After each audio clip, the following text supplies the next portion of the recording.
जय श्री महाकाल। ये छिपरा तट पर स्थित महाकाल मंदिर 6ठी शताब्दी में अस्तित्व में आया। राजा प्रद्युम्न नाम के राजा थे यहाँ, उन्होंने स्थापना करी थी। पुराण में उल्लेख मिलता है इसका, राजा विक्रमादित्य के समय से दर्शन के लिए है ये। इसका पुराणों में उल्लेख मिलता है कि यहाँ भस्म आरती शताब्दियों से होते आ रही है। अस्तित्व में 6000 साल पुराना इतिहास है इनका। भस्म आरती की प्रथा यह है कि यहाँ भस्म आरती के लिए राख शमशान से आती है। इनके दर्शन मात्र से ही काल टल जाता है। यह कालों के काल महाकाल हैं।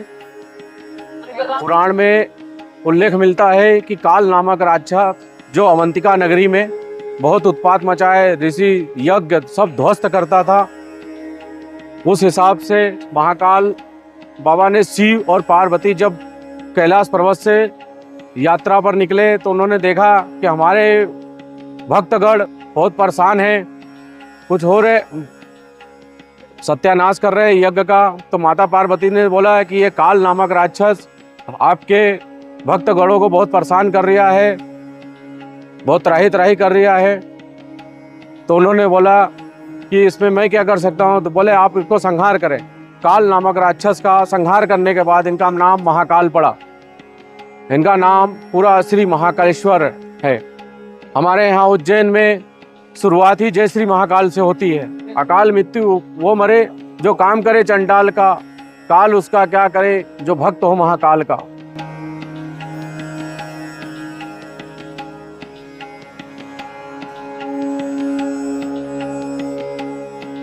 प्रसाद में उनको बेलपत्र, गुलाब के फूल, सफ़ेद पीले पुष्प मिलते हैं। यहाँ दुकानदार रखते हैं, उसको व्यवस्थित तरोताज़ा आता है, ये चढ़ता है।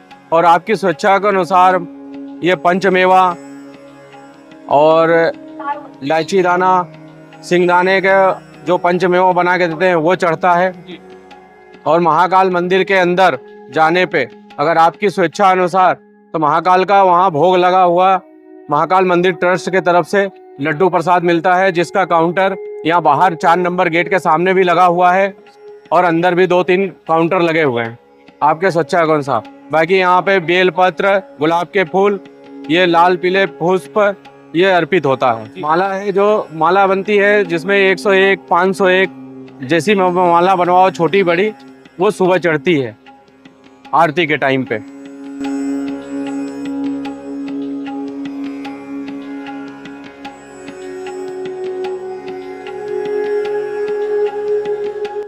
यहाँ पे दर्शन की व्यवस्था ये है कि बड़े गणेश के सामने 4 नंबर गेट है। 4 नंबर गेट से भी जा सकते हैं। इधर भी VIP पीछे से शंख द्वार बोलते हैं, वहाँ से भी दर्शन करने की व्यवस्था है। फिर उसके बाद 1 नंबर गेट जो भी VIP और VIPों के लिए और 250 रुपये की रसीद कटती है पर मेंबर के हिसाब से, वहाँ से भी दर्शन अलाउ है। निकलने का एक ही द्वार है, शंख द्वार। प्रवेश सब 3 जगह से है और प्रवेश निकास 1 जगह से है। यात्रीगण बिल्कुल तरीके से और यहाँ गाइड करने वाले वॉचमैन जो भी है भाई बंधु बिल्कुल रास्ता तरीके से बता देते हैं कि यहाँ से दर्शन करना, वहाँ से दर्शन करना, आप वहाँ से जा सकते हैं, यहाँ से जा सकते हैं। सारी व्यवस्था प्रशासन की तरफ से की है। थोड़ा ये कंस्ट्रक्शन का काम चल रहा है, इस वजह से असुविधा हो रही है इन लोगों को। बाकी सारी व्यवस्था सही है। यहाँ पीने के पानी की व्यवस्था, जूता स्टैंड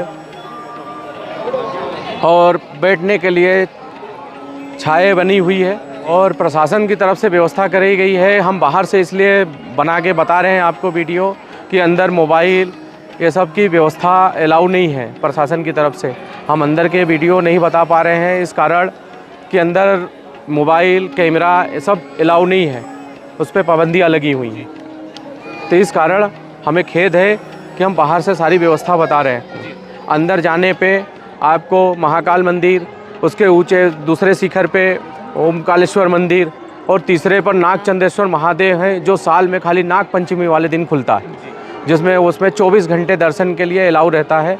एक दिन के साल में एक बार ही खुलता है, एक दिन के लिए, और फिर पट बंद हो जाते हैं। अंदर एक गणेश जी का मंदिर है जो बोलते हैं कि बहुत प्राचीन है। वो महाकाल दर्शन, ओमकालेश्वर दर्शन करने के बाद आप गणेश जी के दर्शन करें और फिर उसके बाद साक्षी गोपाल हैं वहीं पे, उनके पास ही सामने साक्षी गोपाल के दर्शन करें, जिससे ये साक्ष्य रूप से साक्ष्य होता है। भगवान कृष्ण गवाही में रहते हैं, राधा कृष्ण, कि हम महाकाल मंदिर के दर्शन करने आए थे। महाकाल बाबा, अवधूत बाबा के, अवंतिका नाथ के दर्शन करके गवाही में उनको रखा जाता है कि हाँ, आप जीवन में कभी भी हम यहाँ दर्शन करके गए हैं। ये ऊपर जो भी है लोग प्रमाण है कि पुराणों में लिखा गया है कि साक्षी गोपाल की गवाही जरूरी है महाकाल दर्शन करने के बाद। हाँ, ये उल्लेख मिलता है और ये करना जरूरी है। नियम विधि कानून से ही करें, जो भी पुराण में हमारे जो नियम कानून बना है उस हिसाब से ही करें दर्शन।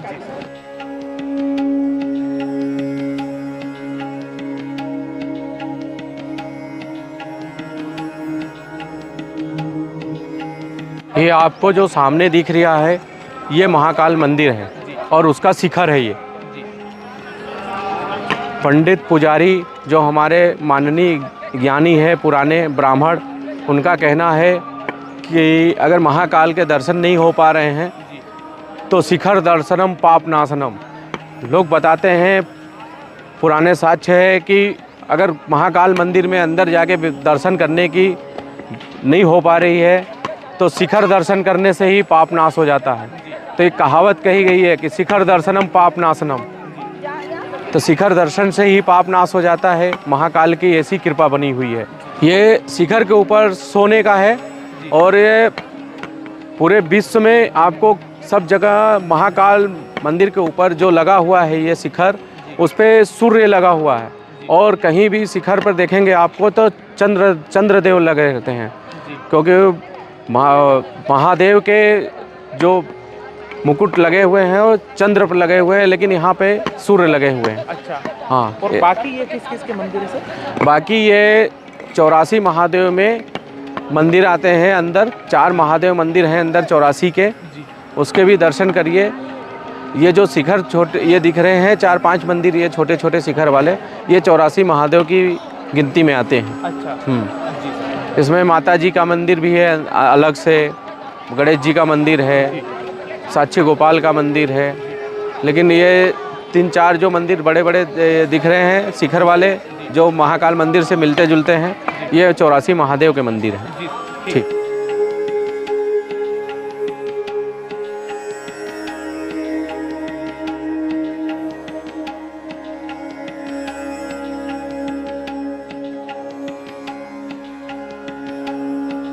ये हम आए महाकाल मंदिर दर्शन करने के बाद अगर आप बाहर निकलते हैं 4 नंबर गेट से, तो वहाँ पर बड़े गणेश जी का मंदिर है जो 114-15 साल पुराना है, लोग बताते हैं।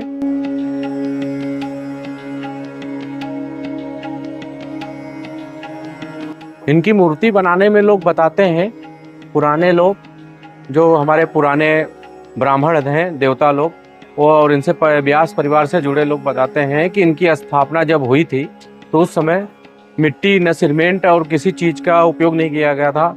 लोग बताते हैं गुड़ और मेथी के दानों का उपयोग हुआ था इनकी मूर्ति बनाने में। तो एक प्रकार से ये आश्चर्य वाली बात है कि मीठा और मेथी से बना हुआ है मूर्ति, लेकिन यहाँ पे मतलब किसी प्रकार की मक्खियों का और किसी प्रकार चीटे माटी का कोई वो नहीं है। आज भी बिल्कुल 18 फुट लंबी और 10 फुट चौड़ी मूर्ति, और लोग बताते हैं काफ़ी चैतन्य मूर्ति है ये। 114-15 साल पुरानी मूर्ति है ये। उसकी स्थापना व्यास परिवार ने ही करवाई थी। तो बड़े गणेश की है।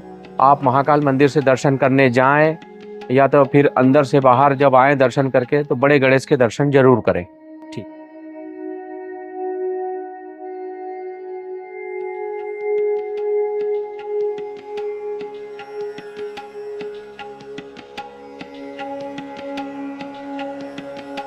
अब ये हम आए हैं बड़े गणेश से पैदल चल के हरि सिद्धि चौराहे की तरफ। बीच में आता है विक्रम टीला, जिसको विक्रम मंदिर भी कहते हैं। यहाँ पर विक्रमादित्य के स्टेचू बना हुआ है बहुत बड़ा, और लोग बताते हैं कि जब विक्रमादित्य का सिंहासन पाताल लोक में गया तो यहीं गया था। इसको इसलिए विक्रम टीला के नाम से जानते हैं। लोग बताते हैं कि किसी ज़माने पे यहाँ खड़े होकर अगर कोई करता था तो अब अगर कोई खड़ा हो जाता था इस टीले के ऊपर तो अपने आप को राजा ही समझने लगता था। उसके अंदर न्याय और धर्म की क्षमता आ जाती थी, न्याय करने की और धर्मात्मा बनने की। तो ये विक्रम टीला के नाम से है। यहाँ पर अभी 2016 के सिंहस्थ में गवर्नमेंट की तरफ से नवीनीकरण हुआ और विक्रमादित्य जी का बहुत बड़ा स्टैचू बनाया गया। पहले पुराना समय का था तो उसको हटाकर यहाँ नया बनाया गया है और यहाँ 32 पुतलियों के साथ बनाया गया है। 32 पुतलियाँ इनकी ये थी कि इनके न्याय धर्म करने में इनका योगदान करती थी और ये यहाँ पर विराजे हैं नवरत्न के साथ, जो राजा विक्रमादित्य के दरबार में रहते थे।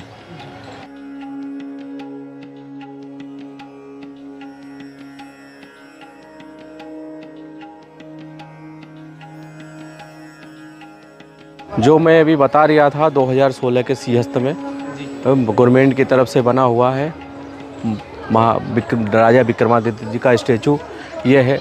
और उनके ये नवरत्न जो उनके राज दरबार में थे, उनके धर्म न्याय में उनका योगदान करते थे, ये इनके स्टैचू लगे हुए हैं। बेताल भट्ट जी हैं, अमर सिंह जी हैं, शंकु हैं, धन्वंतरी, कालिदास जी। ये राजा विक्रमादित्य की सब पुरानी मूर्ति जो ब्राह्मण पंडितों द्वारा स्थापना करी गई थी, इनकी पूजा होती है। यहाँ पर पंडित जी भी विराजमान हैं, यहाँ दर्शन करो।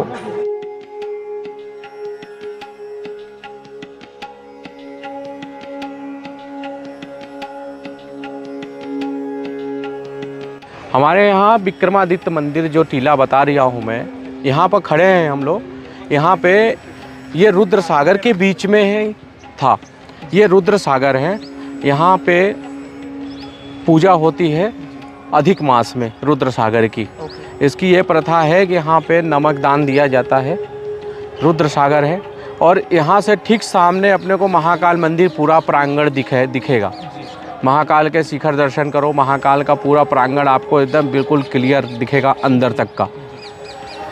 ये इतनी ऊंचाई पे है यहाँ से कि पूरे प्रांगण बिल्कुल स्वच्छ तरीके से, साफ तरीके से दिखता है कि हाँ हम महाकाल मंदिर के सामने खड़े हैं। ये महाकाल मंदिर से वेस्ट तरफ जाएंगे आप तो हरि सिद्धि चौराहा पड़ता है, माता जी के नाम से ही चौराहा है। ये मंदिर राजा विक्रमादित्य के समय का है। एक कथा के अनुसार कहते हैं कि माता जी की कोहिनी गिरी थी यहाँ, तो ये शक्तिपीठ में 151 शक्तिपीठों में गिनती होती है इनकी।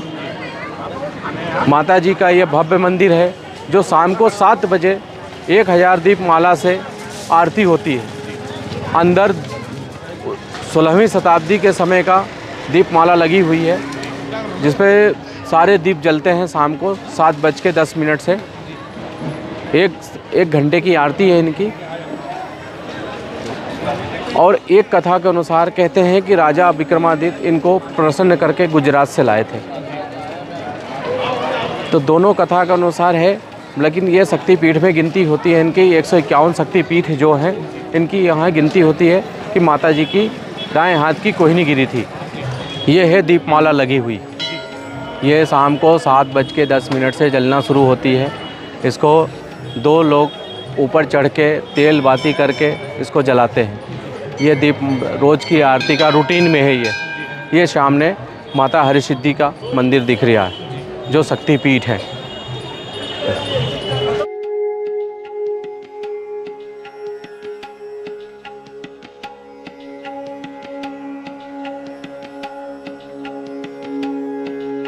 अब हम आए हैं हरिसिद्धि दर्शन करने के बाद पीछे के रास्ते से चढ़ाव उतर के ये क्षिप्रा मैया तट पे, इसको राम घाट भी बोलते हैं।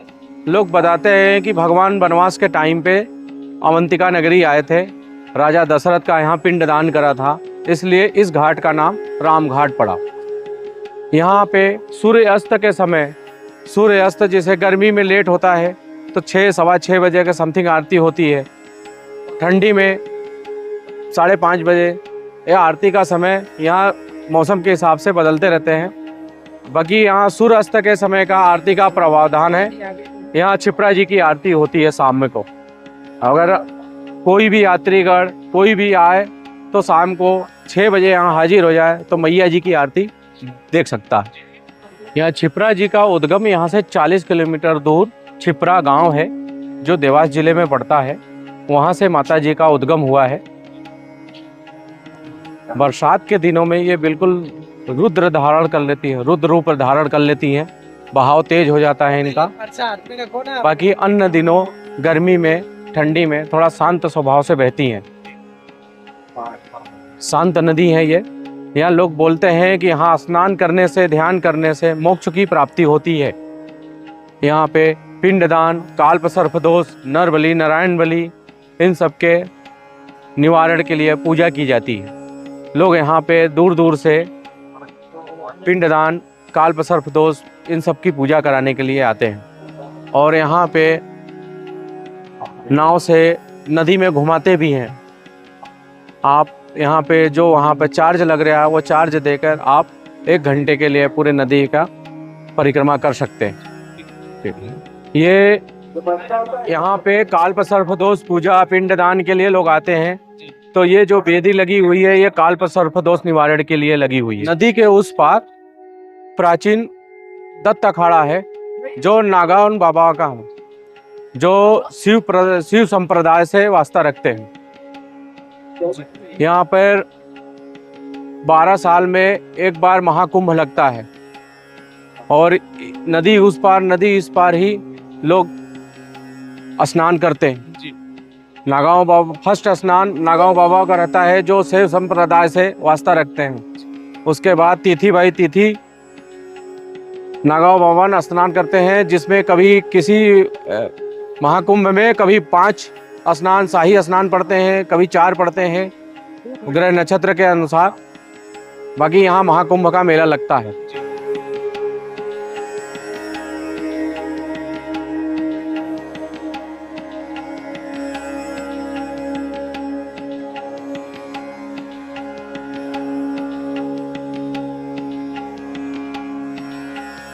ये राम घाट करने के बाद हम बाहर आते हैं तो सामने श्री लक्ष्मी वेंकटेश्वर मंदिर है।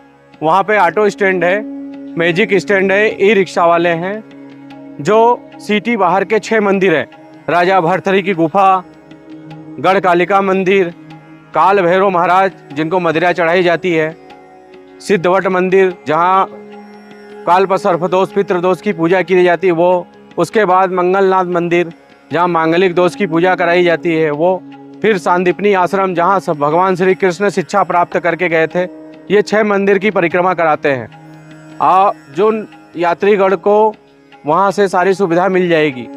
कोई 100 रुपये सवारी, कोई 120 रुपये सवारी में घुमाता है, वो अपनी स्वेच्छा के अनुसार। ठीक। अब